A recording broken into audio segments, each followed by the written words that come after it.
Bonjour, le Bitcoin a-t-il bottom? C'est ce que nous allons voir dans l'analyse du jour. Mais avant de commencer, n'oubliez pas de vous abonner, de mettre un petit pouce bleu et de laisser un commentaire. Alors, on va pas perdre de temps comme d'habitude et on va se diriger vers la cryptomap, la cryptomap du jour qui est plutôt verte, hein, relativement verte même je dirais. Le Bitcoin fait un petit rebond pour l'instant, donc la plupart des altcoins suivent, même si on a quelques altcoins dans le rouge, mais en général, vous voyez, c'est pas des fortes baisses, hein, c'est 2 à 3, 4%, guère plus. Au niveau, des petits gagnants de la map, on a, Nier qu'on, d'ailleurs on va, voir aujourd'hui. On a Inge et STX et aussi par là Gala et DY, DX. Le portefeuille de la chaîne, il est à 25 500 $. Il a pas trop bougé depuis hier. Il a monté un petit peu mais, sans plus. Les grands gagnants, c'est, John, STX et comme on l'a vu juste avant, DY, DX. Donc, à court terme, qu'est-ce qu'on avait hier? Donc, on avait une figure, hein, donc on avait cassé le triangle pour aller chercher cette trendline, hein, cette ancienne trendline qui est toujours pertinente. Rebond, pullback sur le triangle, on repart à la baisse, on revient tester la trendline et moi mon scénario c'était de faire un petit fake out ici, puis réintégrer et enfin si ça le veut, casser la trendline pour poursuivre le rebond. Alors, pourquoi faire un fake out et réintégrer? Tout simplement parce qu'on avait des niveaux à aller chercher ici par rapport au scénario des vagues d'Elliott. Alors, avant d'enchaîner justement sur le scénario de vagues d'Elliott, je vous rappelle que si vous êtes nouveau sur la chaîne et que vous n'y connaissez rien à l'illiotisme, allez absolument voir ce petit tuto qui est assez rapide et très simple, compréhensible par tout le monde. Ça vous permettra de comprendre ce que je raconte, mais également les autres youtubeurs qui font de l'analyse héliotisme. Ça vous permettra également de tout comprendre. Voilà. Et si vous voulez soutenir la chaîne, vous pouvez utiliser un des liens d'affiliation que j'utilise pour trader et pour investir sur les cryptos ici et sur les marchés traditionnels. Ici, Trade Republic, très bonne plateforme. Voilà. Donc, pourquoi petit fake out ici? Tout simplement pour aller rechercher, alors ça c'est le plan Elliott Wave, je vous dézoome un peu, hop, on va passer en weekly. Voilà, c'est le plan du bull run en 5 vagues, 1, 2, 3, 4, 5, sous-vague 1, 2, 3, 4, 5, et on cherche une vague 4. Si le plan est bon, hein, je vous le rappelle qu'il y a deux plans alternatifs, mais pour l'instant on se concentre sur le plan principal. Donc on va redescendre en 4 heures. Donc les targets de cette sous-vague 4 en bleu, c'était le petit rectangle bleu. Ça veut dire que là, il y a la première target à 60 300 $ et on a une target plus basse, une deuxième target à 56 300 $. Donc c'est les niveaux à surveiller. Cumulé avec ce petit niveau, on avait également, on va repasser un peu plus, voilà. Donc on avait déjà, hop, le gros niveau mensuel, un niveau de support important puisque c'était un niveau de résistance lors du dernier bull run. Vous voyez que ici on a fait une mèche, là on a bloqué, là pareil on a essayé, on n'a pas réussi à dépasser ce niveau. C'était le niveau mensuel, le niveau de grosse résistance mensuelle lors du précédent bull run. Donc qui dit niveau de résistance dit niveau de support. Donc gros niveau de support. Je vais l'enlever, hop, pour qu'on y voie plus clair. Et additionné à ça, si on prend toute la hausse, ça veut dire depuis le bottom au 15 000 jusqu'au niveau où on est parti taper là à 73 000 $, et qu'on place un Fibo, on avait les 23,6 juste ici, en vert. Voilà, donc cette petite ligne verte. Donc moi, je m'attendais à quoi? Comme je vous ai dit dans la vidéo hier, c'est de faire un petit fake out, d'aller chercher ces deux niveaux, donc celui-ci, et puis de rebondir. Bon, voilà, c'est exactement ce qui s'est passé. Hier, j'ai courté un peu la vidéo justement parce qu'on était justement sur ces niveaux-là et que je désirais entrer en trade, ce que je ne me suis pas privé de faire. Alors bien entendu, je vous donne également des petits updates quand on arrive sur les niveaux intéressants sur Twitter. Vous voyez là, hop, quand on retestait ici. Puis ici, hein, je lui disais, allez frérot, tu peux le faire. Voilà, et puis bon, il s'est pas gêné pour le faire. Et voilà, donc du coup, hop, ça j'ai partagé ça tout à l'heure, encore une fois, parce qu'on est arrivé sur un niveau important, c'est-à-dire au test de cette fameuse trendline. Et donc le trade entrait à 60 384 $. Donc 60 384, c'est tout simplement ce niveau-là. Hop, on va se mettre en 1 heure. On est venu, une petite mèche, on réintègre ici, hop, 60 300 $, je suis rentré pile poil ici. voilà, avec un stop en dessous, donc un stop qui coûte rien, un trade pratiquement gratuit. Donc, maintenant que c'est fait, on est en train d'essayer de casser la trendline. Donc je vous rappelle hein, que pour valider la cassure, il faut au moins une bougie de clôture, voire une bougie de confirmation. Tout dépend de la bougie. Hein. Si on a une bougie énorme, ça compte comme une confirmation. Si on a une petite bougie, eh ben, il faut une bougie de confirmation. Et il faut également la confirmation, parce que je vous rappelle, hop, on va passer en linéaire. On avait une première divergence haussière, ça veut dire que là, on a un bas plus bas, mais sur le RSI, on a un bas et on a un bas plus haut. Hein, voilà, donc là, ça descend, là, ça monte, ça nous donne une divergence haussière. Hier, on avait une deuxième potentielle divergence haussière parce qu'on a encore fait un bas plus bas.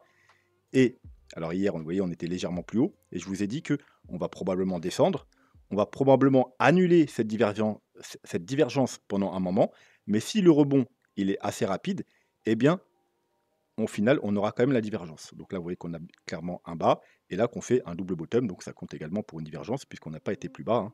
On a un bas plus bas, un double niveau.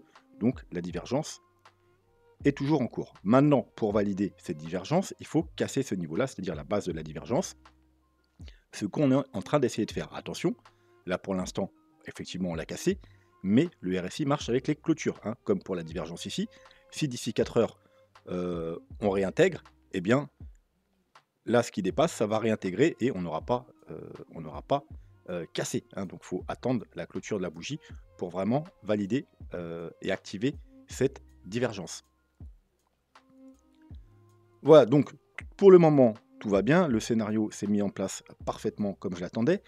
Maintenant, voilà, comme je vous ai dit, il faut bien entendu les validations. On va également se mettre un petit Fibo pour voir. Alors, on va se mettre depuis la dernière chute. On va se mettre ici.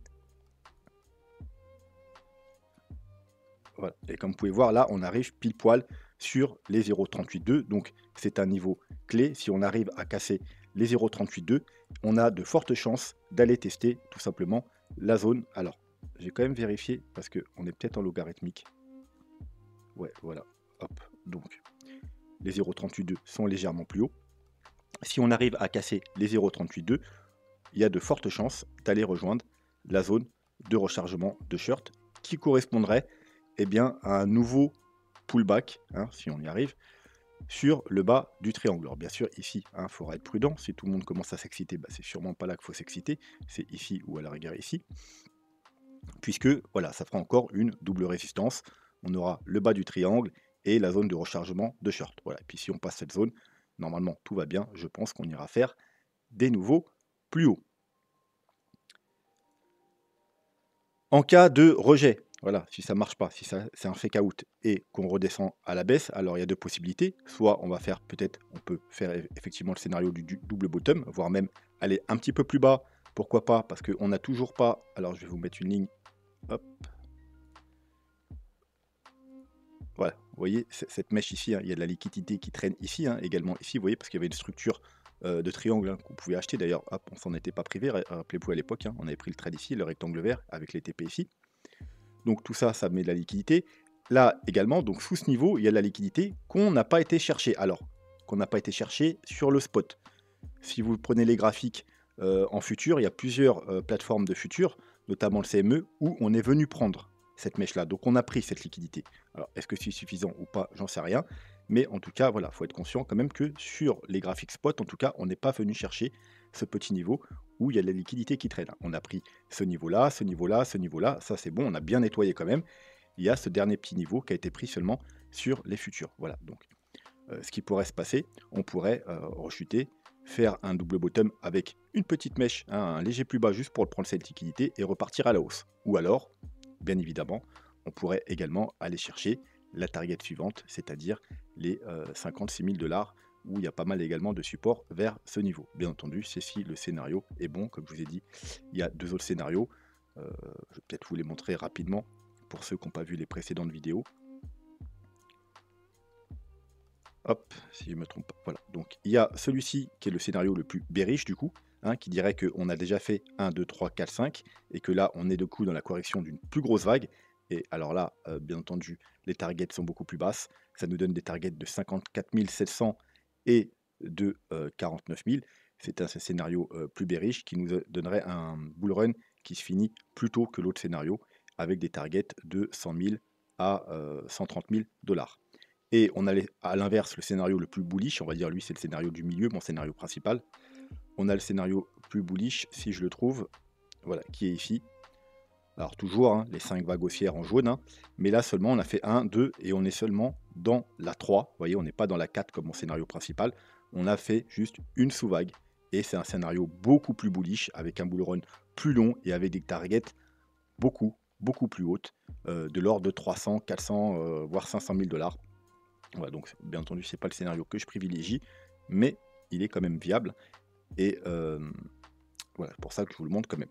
Donc, dans ce scénario-là, on a une vague 2 de ce mouvement-là, et les targets sont tout simplement 56 938 et 52 700 dollars. Voilà. Donc ça, c'est les 3 scénarios et les targets pour les 3 scénarios. Mais voilà, mon scénario principal reste celui-ci, avec la target qu'on a atteint et la target suivante aux 56 000 dollars. Voilà, bon, pour Bitcoin, on ne va pas s'attarder, il n'y a pas grand changement, on va attendre voir comment ça évolue, et on va aller faire un petit tour du côté de 2 altcoins que vous m'avez demandé en commentaire. Du coup, si vous voulez que j'analyse également vos altcoins préférés, n'hésitez pas à me le demander en commentaire. D'ailleurs, vous pouvez également me demander d'autres actifs que les cryptos, hein. Il n'y a pas de problème, hein, si vous voulez que j'analyse des actifs traditionnels, des actions, de l'or, de l'argent, voilà. Peu importe l'actif, je peux l'analyser également. Donc, première crypto, Pendle. Pendle, qui a été lancé en fin 2020, ou non, fin 2021 d'ailleurs. Donc, à la fin du bull run précédent, donc il s'est mangé le bear market de plein fouet. Il a fait un premier bottom au mois de juin, un peu comme le Bitcoin. Hop. Voilà, dans ces zones-là, vous voyez, au mois de juin, il a fait un premier bottom, puis un second bottom vers le mois de novembre-décembre. Bon, bah, Pendle, il a fait à peu près la même chose. Vous voyez, un second bottom vers le mois de novembre. Une jolie structure. Là, il y avait un très bon niveau d'achat à cette cassure-là. Et depuis, eh bien, il est extrêmement bullish. Il est même beaucoup plus bullish que le Bitcoin. Il a surperformé les 3/4 du marché. Il nous a formé une très belle structure, une tasse et une anse avec des objectifs. Alors, les objectifs, c'est très simple. On prend la hauteur de la tasse et on la reporte à la cassure tout simplement. Ça nous donne des objectifs de 26 $. Voilà, donc si vous voulez un peu avoir des objectifs, 26 $, c'est un bon objectif. Alors, il est extrêmement bullish. Depuis les bottoms, il a pris, je crois, alors là on est à 17 000, mais au plus haut, il est monté à 20 000%, ça veut dire du fois 200. Donc c'est énorme. Depuis la cassure ici, qui pour moi était le dernier niveau d'achat intéressant, puisque même s'il avait déjà pris peut-être 2000%, on avait une structure qui nous annonçait une forte continuation haussière et des targets à 26 $, étant donné qu'on était aux alentours de 1 $, même pas, donc on va dire 1 $, ça nous laissait quand même un fois 26 en potentiel de croissance. Depuis, il a fait x6, donc c'est déjà pas mal. Donc bien évidemment, entrer maintenant, c'est beaucoup moins intéressant. Alors, on peut aller faire un petit tour quand même du côté de CoinMarketCap. On peut voir qu'il est 58e. Donc, il y a encore du potentiel, hein, comme je vous dis, je pense qu'il y a moyen, il y a moyen qu'il atteigne 26 $. Donc, il va probablement encore gratter quelques places si tout se passe bien. Il peut potentiellement rentrer dans le top 30, voire dans le top 20. Offre en circulation 92%, donc ça c'est très bien. Ça veut dire qu'il reste que même pas 8% encore des tokens à être émis sur le marché. Donc ça nous annonce qu'il n'y aura pas de pression vendeuse particulière sur cet altcoin. Mais encore une fois, entrer après 20 000% de hausse, moi en tout cas, c'est pas dans mes critères. Voilà. Si j'aurais dû rentrer, ça aurait été, c'était là, hein, malheureusement. En plus, c'est là que, voilà, en octobre, c'est là où on a fait le portefeuille de la chaîne. Malheureusement, j'avais pas vu le graphique à cette époque. Personne m'a demandé de l'analyser à cette époque. Sinon, je serais sûrement rentré ici au 1 $. Ici, je le connaissais encore moins, cet altcoin, donc j'ai encore moins regardé le graphique, donc c'était pas possible. Mais voilà. Mais après ce niveau-là, là, je ne peux plus rentrer malheureusement. Même s'il a encore du potentiel de croissance. Donc si vous êtes déjà dedans, c'est très bien. Vu qu'il est bullish depuis tout ce temps, il n'y a pas de raison qu'il passe bearish Euh, Surtout que, comme je vous ai dit, il n'y a pas forcément pratiquement tous les jetons sont en circulation. Donc, à moins que, au niveau fondamental ou des news, il y a des mauvaises news sur le projet. Donc ça, c'est à vous de faire votre travail. Mais je vois pas pourquoi. Si bien entendu, on a un bull run qui se déroule comme prévu et qu'on n'a pas d'incident, hein, que le bull run n'est pas écourté sur le Bitcoin, dans ce cas-là, il pourra suivre comme 90% des altcoins. Mais voilà, s'il n'y a pas de problème, je pense qu'on atteindra fort probablement la target des 25 $. Alors, on me demande souvent des stratégies pour sortir. Alors, parce qu'il y en a probablement, peut-être d'entre vous qui l'ont acheté vers ces niveaux. 20 000%, c'est peut-être le moment peut-être de commencer à prendre des profits. Et admettons, si vous avez une target à peu près équivalent à la mienne, eh bien, vous pourrez, par exemple, je ne sais pas, par exemple, tous les deux, voilà, par exemple 6, 8, 10, 12, 14, 16, 18, 20, 22, 24, voilà, prendre 10% à chaque fois, vous voyez, c'est pas grand-chose, mais voilà, c'est toujours ça de prix, 10, 20, 30, 40, 50, jusqu'à la target où vous aurez, voilà, alors je dis ça, après, vous pouvez faire tous les 4, hein, 6, 10, 14, voilà, mais c'est, voilà. Ou alors attendre les targets, ou alors attendre tout simplement la fin du bull run et voir où ça en est, hein. Peut-être qu'on sera même beaucoup plus haut, hein, ça se trouve on va atteindre les 60 $, que sais-je, hein, ça c'est juste une target de la figure, mais ça ne veut pas dire qu'on ne peut pas aller beaucoup plus haut. Voilà, après il faut quand même être réaliste, et si vous êtes entré très bas et vous êtes déjà très fortement gagnant, c'est jamais une mauvaise chose de prendre des profits, même si c'est que des petits profits. Voilà. Alors les targets, à part ça, on ne peut pas donner grand-chose, puisque on est en découverte de prix, là, hein, voilà, là c'est des nouveaux prix. Alors je crois qu'on a commencé un peu plus haut, on était autour des 2 $ et quelques, mais voilà, on est quand même au-dessus du prix. Donc pour l'instant, on ne peut pas trop faire de target, à la rigueur, avec ces deux vagues-là. Mais je pense qu'on a fait une vague 1, une vague 2, ou peut-être même une vague 2 en flat comme ça. Vous voyez, parce que regardez, on a une vague 1, et là, 1, 2, 3, vous voyez, c'est plus bas ici, c'est une correction là. Donc c'est potentiellement une flat ici. Donc là, on est dans la vague 3, un peu comme sur le Bitcoin. Donc une vague 4, alors ça se trouve même la vague 4 elle était là, je sais pas, ou alors elle va venir plus tard. Et puis après, comme sur le Bitcoin, hein, on n'a pas encore fait la vague 4, hein, ici, dans mon scénario principal. Donc peut-être que on aura une vague 4. D'ailleurs, pour ceux vraiment qui sont pas entrés sur le projet et qui veulent à tout prix rentrer sur ce projet, bah, peut-être attendre une correction plus importante, parce que là, voilà, c'est pas une correction énorme si on passe en weekly. Donc peut-être attendre cette fameuse vague 4 pour rentrer, pour profiter au moins de la dernière vague haussière. Voilà. Quoi qu'il en soit, voilà, l'actif est très bullish. J'ai pas grand chose d'autre à dire sur ce projet. Nier qu'on a vu en début de vidéo qui était plutôt bullish aujourd'hui. Alors, on va commencer déjà par voir qu'est-ce que c'est cette ligne jaune. La ligne jaune, alors je suis en mensuel tout simplement parce que c'est un très gros niveau mensuel. Vous voyez, il a bloqué ici, il a bloqué ici, il a bloqué ici. On fait des mèches, mais à chaque fois, on est rejeté. Encore une fois, il a bloqué ici, on est rejeté. Finalement, on a passé. Puis, on est venu faire parfaitement, mais pile poil, vraiment pile poil, un rebond sur ce niveau. Et puis ensuite, ici, on a bloqué encore. On a fait une mèche, mais on a réintégré, donc support. Et on a finalement cassé. Pullback, encore parfaitement envoyé sur ce niveau. On est venu parfaitement chercher ce niveau. Rejet. Et là, voilà, on a continué la tendance baissière. On a cassé ce niveau ici. Et là, vous voyez, on a fait un fake out. Hein, on est venu breaker ce niveau. Et là, on essaie de réintégrer. Voilà. Donc, si on réintègre, c'est plutôt bullish. Ça peut être le moment d'entrée. Même si c'est quand même risqué, puisque vous pouvez voir également la petite zone rouge. C'est là, tout simplement, hein, comme d'habitude, la zone de rechargement de short de tout le mouvement baissier. Donc, pareil, moi, je n'ai pas de Nier en portefeuille. Et je ne peux pas rentrer sur Nier, tout simplement, parce que je n'entre pas dans une zone de rechargement de short, puisque techniquement, une zone de rechargement de short, c'est fait pour prendre des profits ou pour shorter si vous pensez que l'actif va passer en tendance baissière. Voilà, mais en aucun cas, techniquement, on doit faire des achats ici. Maintenant, si l'actif vous intéresse vraiment, effectivement, si on arrive à récupérer ce niveau, hein, alors pas en mensuel, mais pas en weekly, eh bien, c'est peut-être un bon moment pour rentrer, peut-être mettre une petite traîne, alors peut-être même encore descendre dans les plus petits time frames, peut-être ajouter, s'il y a quelque chose, une petite trendline, voilà, attendre qu'on récupère ce niveau, qu'on casse la trendline, peut-être même qu'on casse ce niveau. Hop là, vous voyez là, voilà, il y a un petit niveau là. Hop, je vais le mettre en blanc pour qu'il soit plus visible. Voilà, petit niveau, vous voyez, support, résistance, résistance, résistance, résistance, résistance, résistance, résistance. Voilà. Donc si on récupère ici, qu'on casse cette trendline, que je vais mettre en rose également, et puis qu'on casse ce niveau des 7,20 $, bon, bah, c'est un bon moment pour rentrer, voilà.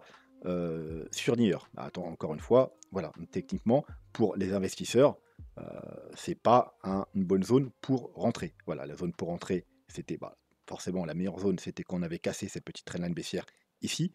Et alors, en plus, hop, quand c'est comme ça, en général, vous mettez, vous voyez, vous cherchez la première résistance importante, hein, donc en jaune,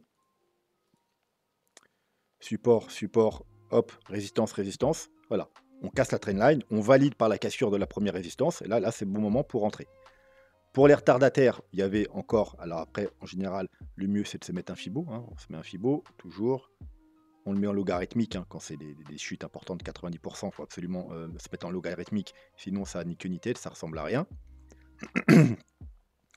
Et voilà. Et pour investir, déjà, il faut absolument investir sous les 0,5. Voilà. Une fois qu'on a passé les 0,5, c'est plus le moment d'investir.